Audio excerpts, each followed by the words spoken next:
ortadan daramasidan Pyonosok va aktrisa Han Sohee yangi daramada juftlik sifatida ko'pchiliklaringiz bilasizlar, meni eng sevimli aktrisalarimdan biri Han Sohee va men tan olib aytaman, shu paytgacha o'ynagan bironta daramalardagi partnyorlari, ya'ni sevgi jufti unga u darajada mos emas.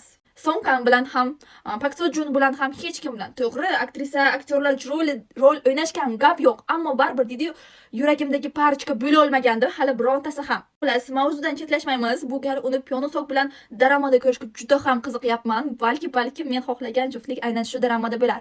U juftlikni chetga suramiz. Daramaning syujetini o'zi alohida mavzu.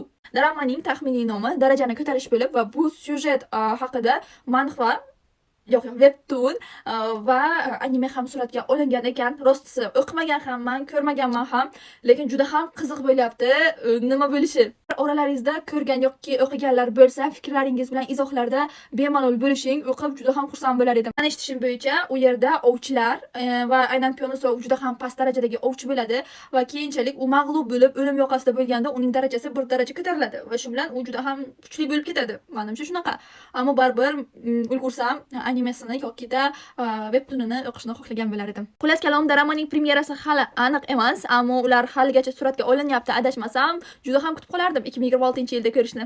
Xo'sh, siz bu ikkita juftlik haqida qanday fikrdasiz va ular kimlar bilan ko'proq mos ketardi deb o'ylaysiz? Fikringizni izohlarda yozib ketishni unutmang. Obuna bo'lishni ham unutmang. Bu yerda K-pop, K-drama va hamma narsalar haqida gaplashamiz. Hammaga